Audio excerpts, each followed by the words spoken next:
Welcome back to the Mayflower Sports Podcast. My man, Jimmy Murphy, joining me.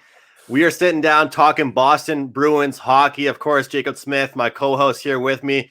Jimmy, I appreciate you joining us. We're going to talk some Bruins hockey for about 30 minutes. I just want to thank you and get your thoughts as far as this season goes so far. I mean, it was so hard to get this season going, and they finally have hockey. We're recording this here on opening night. How you feeling, man? I'm good, guys. Actually, thankfully, a lot better. I came right after, and trust me, I don't really do anything on New Year's Eve anymore. I'm an old man, so plus it's amateur night, right? And plus we're on lockdown. So, but the day I think it was New Year's Day, I came down with pneumonia, and literally this is the first day where I've started to feel like myself again, and it just coincides with an even better thing, and that's the beginning of the NHL season. I'm stoked. I mean, obviously. Personally, as you guys can attest to, it helps our wallets and increases our income. But I'm just psyched as a hockey fan. I think this is great. I think it's a good relief, especially with COVID running so rampant both in Canada and the United States right now, and so many communities and cities in lockdown, and people going stir crazy. And I'm sure have watched every single show there's ever been on Netflix. It's great to have hockey back, and I can't wait. I mean, as we talk, the Flyers and Penguins are starting up, and I'm just giddy. Yeah, Jimmy, thank you for joining the show. I just had a quick one to start off with you. How do you feel about the Bruins in that division? That has to be the division of death. Yeah, as I was just saying to you guys before we hopped on the air here, I don't like the Bruins this much this season. I mean, I think, as I said to you, one of, if not both, the Pittsburgh Penguins and Boston Bruins could miss one of them will miss the playoffs, maybe both of them, to me, because I think, Joe Haggerty and I talked about this in our podcast with Mike Rupp yesterday on Boston Hockey Now. I said to him, I see a lot of parallels in those teams right now, right, in terms of, their windows closing for that veteran core, Malkin, Crosby in Pittsburgh, and you got Bergeron and Krejci and Marchand and Rask, and they lost Chara to the Capitals, but it's pretty evident that there's a new leaf being turned over there, and the Bruins specifically are clearly in a youth movement. I mean, we've seen it in the bottom six forward pack right now, but even more so on the left side of their blue line. Where they are just full of inexperience. And people say, well, Matt Grizzlick's got a couple seasons and stuff. And, he could be the next Torrey Krug. Look, there won't be a next Torrey Krug because Torrey Krug was that unique. Torrey Krug was the best power play quarterback in the game, and they didn't make one goddamn effort to sign him. It was just pathetic. And there was no backup plan. And Matt Grizzlick, I'm sorry, is a PP2 quarterback. He's not a PP1 quarterback. And there was no backup plan in place from Don Sweeney, and then they don't really try hard to sign Zdeno Chara. And I get moving on. I don't get moving on from Krug. That I'll never get, because I think even more so in the dressing room, they undervalued him. He was like another captain in that dressing room.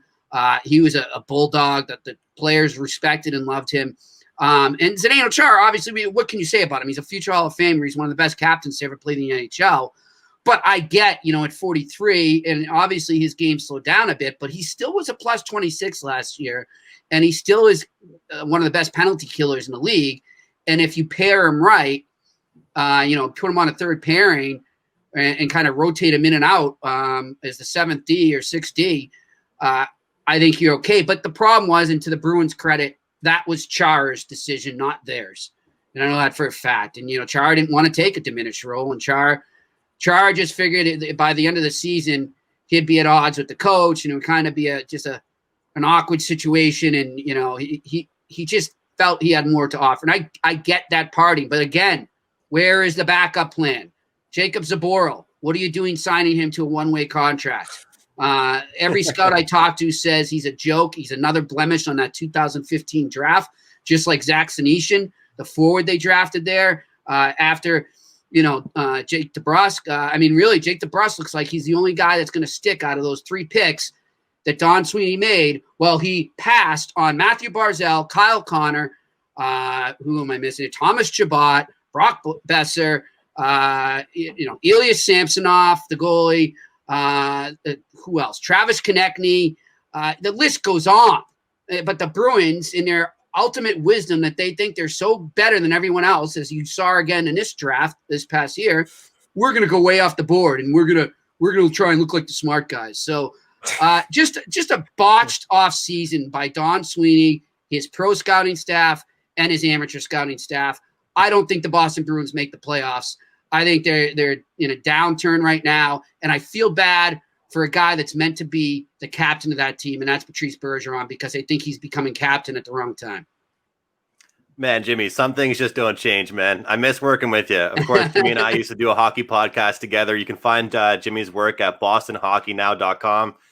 Great articles, and Jimmy's not afraid to stir the pot up, just like we just found out here early on in the podcast. He keeps it real. He'll tell us how he feels about his team, and from a journalist perspective and from a gambling perspective, I don't think he's shy to go against his Boston Bruins. So, look, Jimmy, I guess we'll get right into it. Why don't we dive into the big questions here? You touched on Zdeno Chara.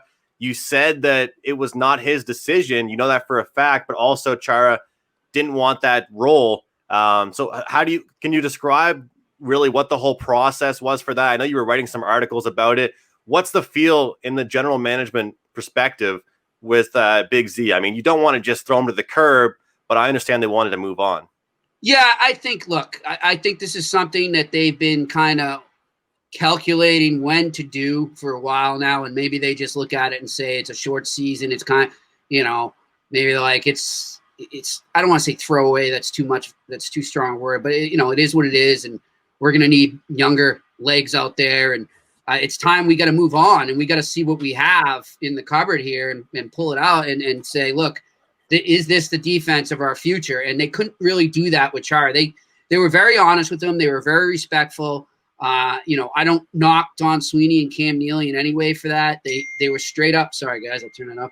It was straight up, in terms of everything. I guess it's my phone because it's synced up to my it's my computer. Synced up to my phone. Sorry. They were great. Jimmy. They showed respect, and they let it be known, this is what we're thinking of doing, and this is where we see you. And Chara is a proud guy, man. This guy's accomplished a lot in the league, and he's a workaholic. He's still, in some of the best shape out of any NHL player in the league. And it is what it is. It was sad to see happen, but it was a mutual parting. Again, though, I go back to, where is the backup plan? And you can't go in to a season with that much inexperience on your blue line and expect to succeed in, as my buddy Joe Haggerty calls it, the division of death. This division is insane, guys. It's going to be nuts, and you have to play these teams. You got to play Chara 8 times now. You don't think he's going to be motivated to play the Bruins 8 times? He may play like shit the rest of the season, but for those 8 games, I guarantee Zdeno Chara will be 2009. He's getting up for those games, Jimmy. He's getting up for those games. Yeah. So that's Jimmy, where I think it is, man. Sorry, not to cut you off there, Jimmy. I just had a quick thought there. Do you think because there's no fans in the stadium or at a limited capacity, it might have made this decision a little bit easier to part ways with him? Oh, you mean in a PR sense? Yeah, because he's been the captain for so long. He's been there forever. He's a Bruins great. He's a legend. Yeah, but I think, yep. I think it's kind of like, as we call it in the journalism industry, news dumps. Sometimes you'll see teams make a not so favorable announcement. They know the fans and the media are going to be all over for it. So they'll make it like around now, on say like a Friday night or something when nobody really could care less. They'll get to it in the morning. It will just sort of sit there. Not so much now with the way news is so instant and social media, but I think that's a good point by you where, they're not going to, if, as I expect, things backfire on them, it's not going to be as tough an environment as it would with the fans there booing them and on top of them. But at the same time, people like me and other reporters and other fans, we're still going to voice our opinions. They're not going to escape it. But I get what you're saying there. I just feel bad for Char because, his first game back, you would imagine that would have been some kind of tribute and a thunderous ovation. And he's not going to get that. So that's kind of sad. On the topic of Chara, you and I spoke on the phone yesterday, and you were talking about how you think he'll fare with his new team. Let's take away the Bruins talk for a second. How's he going to do with the Capitals? He scored a goal in the inter-squad game. That means something, doesn't it? Yeah, I think it's a 1-year deal. He's at the end of the career. I think he's fired up, and he's gonna come out. And I think, from what I'm told, Andy, and I think I told you this on the phone there, but we'll say it now. Is I love the Timmy Hortons there, bud. There you go. Get a little Jameson in there, or what? Wait till the sponsorship comes in, man. Exactly, but Brad Marchand owes us some money too. This is Marshy and Milko. Brad Marchand, Kevin Diller's clothing company. This is what this hat is. So, Marshy, come on. Yeah, but I think, as I told you, he was really close to signing with the Canadiens. Can you imagine? I mean, Zdeno Chara went from the Bruins to the Canadiens. And I don't know what they would have done with the stanchions there, but I guess they don't have to worry because Pacioretty's head's not around. So it's just – that would have been something, but I'm told that he really decided on the Capitals because he was hell-bent on playing with Alexander Ovechkin.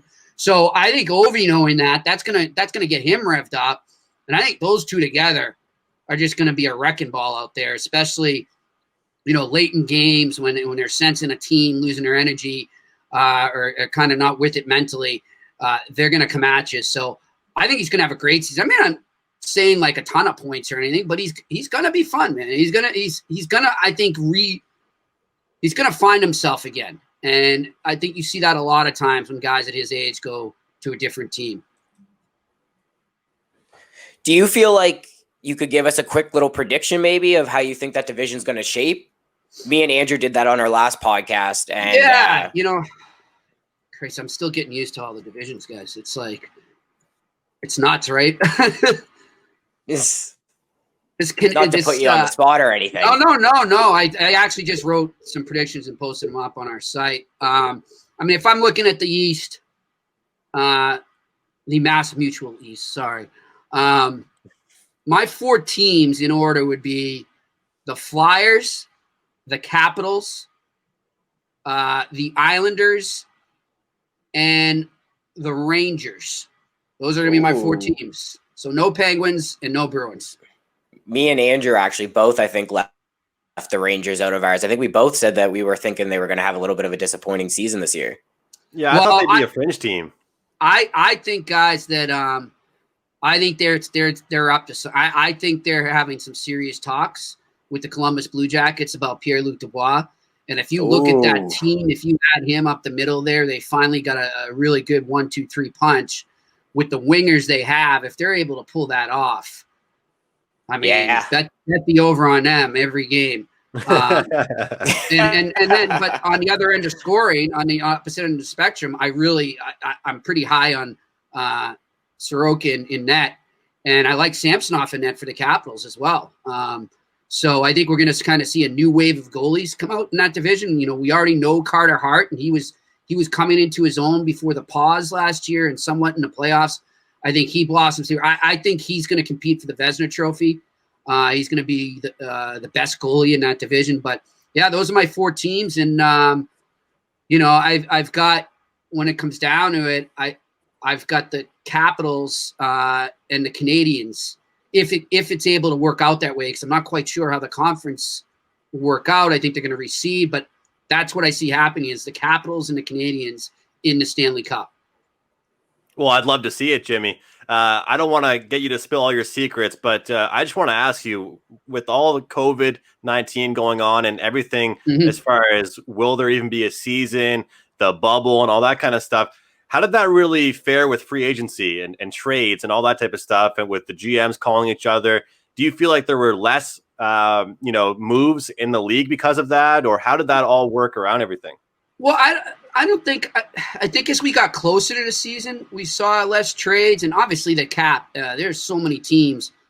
I don't know. I mean, did everyone get under the cap today? I haven't been following, but I mean, I counted last night, there were still 9 teams, including the defending cup champions, it's well documented where they were cap-wise.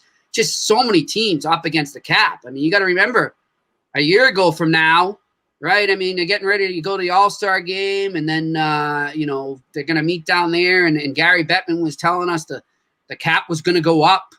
Look, I've always been one to take everything with a grain of salt. from what the league and the PA say when it comes to the cap, because if you notice for the last 3 years, let's just forget COVID, it's not been as high as they projected, right? And I think it was trending that way anyways, but now COVID and the money each team lost, I think teams are not just under a NHL salary cap, they're under internal caps. And I think that's why we saw less movement. As far as free agency goes, I think the same thing. I think we saw a lot of signings, but some of the deals, I mean, Mike Hoffman going on a PTO and then going for 1 year and $4 million. I'm surprised the Islanders were able to get Barzal at $7 million. I thought that would have been lower too, given they've got, one of the cheapest GMs to ever GM in the game in Lou Lamoriello. And I don't mean that in a bad respect. He's just he knows what he's doing when it comes to money. It's just, that's where we're at. I think, it all has an effect right now. And people got to realize that, when people, why can't we have fans in there? Why can't we have this? Well, I just say, stop being so damn tone deaf. Wake up. Look around you right now. We're not in a good place in the world right now, especially in North America, and especially in a lot of these NHL cities. And a lot of these teams, guys, the teams aren't the main income for the owners. A lot of it's in hospitality, which right now is probably the worst damn business you could be in terms of COVID, So that's where I think we're at.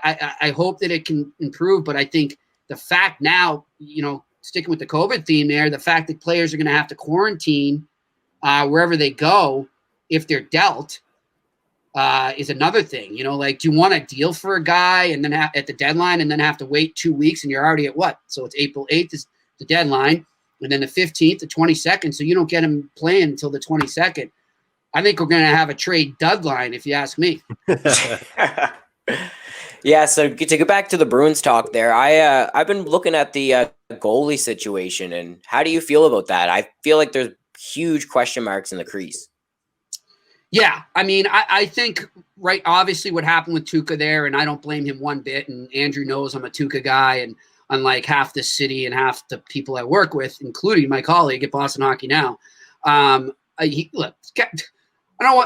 he hasn't won a cup, but crying out loud, he's the winningest goalie in franchise history. Everyone else in the league, in the media, the players, the management, the coaches, the fans all over the league look at him as an elite goalie, but he's just the whipping boy in Boston. And I think, you saw what happened when he had to leave for his daughter out of the bubble. I don't blame him one bit. Look, I'm a dad, and if anything, I have a 9-year-old daughter, and I'm doing the same exact thing as him. And for the morons out there trying to knock him for saying he quit on his team and his team should come first. Well, you're either not a parent or you're a really bad one. That's what I say to them. Definitely. So screw them. But I think the problem is with Tuukka Rask, you don't know where he is mentally. He seems very dialed in right now, by all accounts, some people I know that know him. And then just talking to him, he seems pretty dialed in. But at the same time, you never know. And what scares me is I think they overestimated what they had in Jaro Halak as a backup, because he showed when Tuukka had to leave, he's not the guy you can depend on night in and night out. He's not a starter anymore. He's a great, relief for 2 to 3 games in the middle of a season. But if you're going in a 7-game series against the Tampa Bay Lightning, which, they won't have to do unless they make the Stanley Cup final. But when you do see that, like he's not that guy anymore. And that's what worries me. And especially going back to what Andy said, the effect of COVID. What if Tuukka gets COVID? What if even Halak gets COVID? Who knows? So I just think that that's been a weak spot when we talked about Don Sweeney and the amateur scouts of the Boston Bruins have not really stockpiled when it comes to goaltending. I mean, you're looking at Jeremy Swayman or Dan Vladar as their third goalie on the taxi squad there. I don't know, man. I mean, these guys to me are borderline ECHLers. So, yeah, goaltending could be a big problem for the Bruins. But like I said, their Achilles heel will be their defense. We've seen the whole 1A, 1B thing, Jimmy, become a huge thing now in the NHL. And, of course, now we're playing a 56-game season.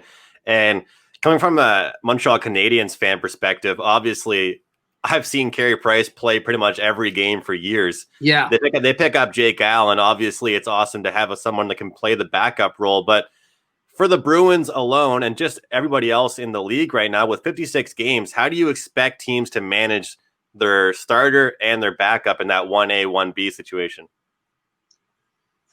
Well, you bring up the Canadians there, and they might have now the best 1A and 1B in the. You know what? Not might. They do, and they will.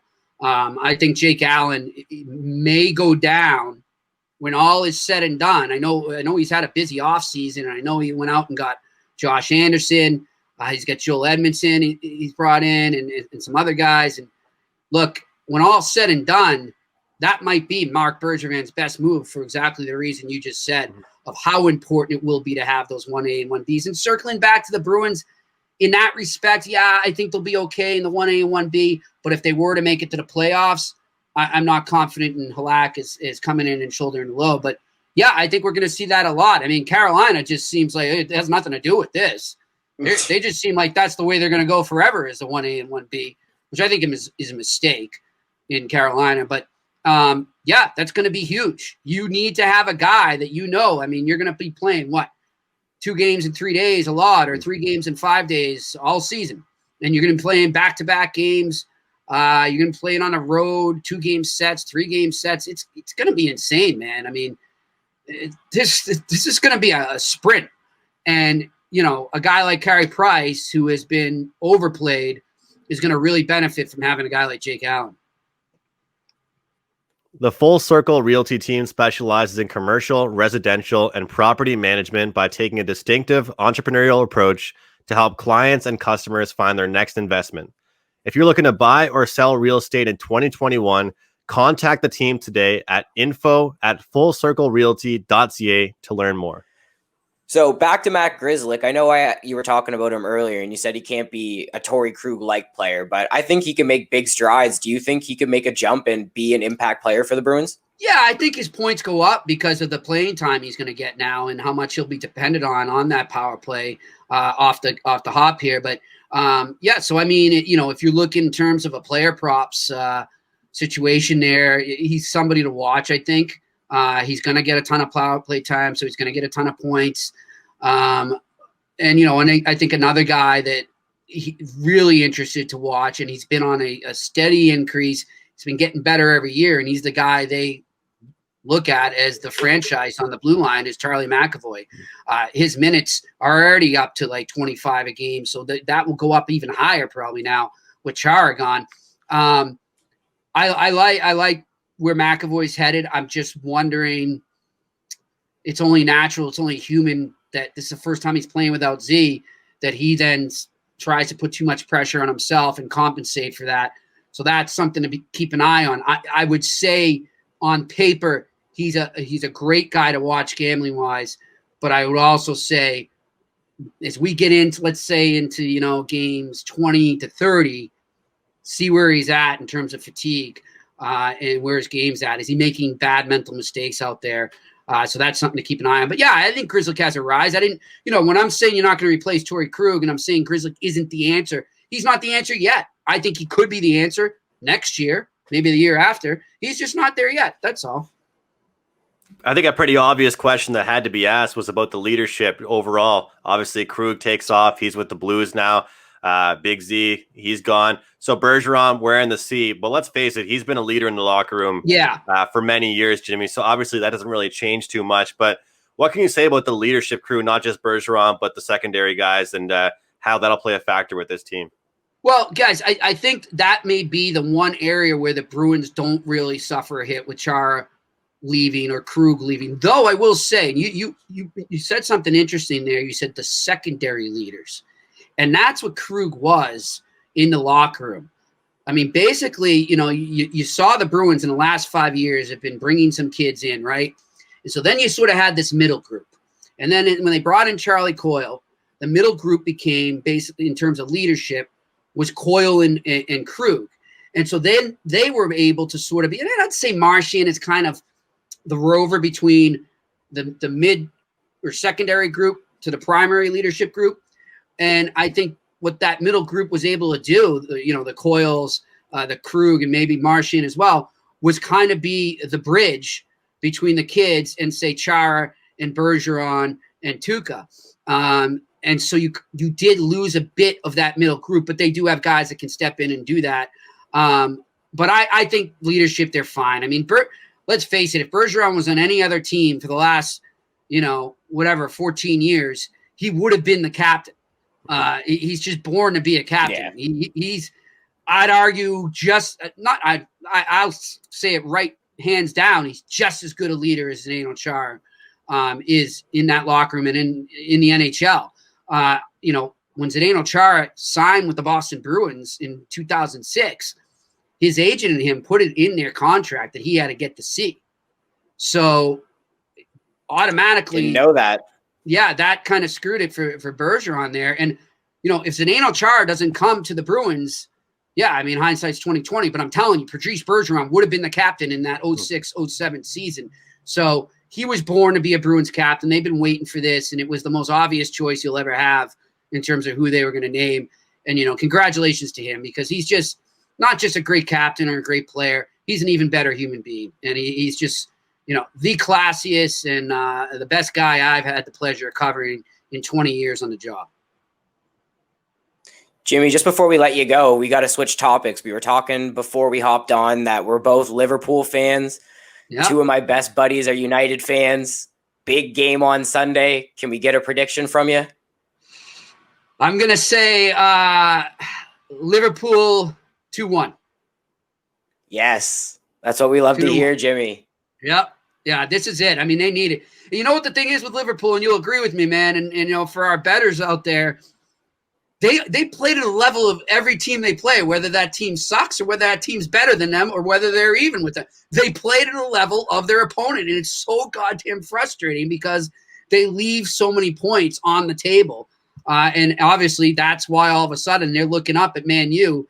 But, hey, it just makes this game that much better because I don't know about you, man. Like, it was awesome what happened last year, and I'll never trade it.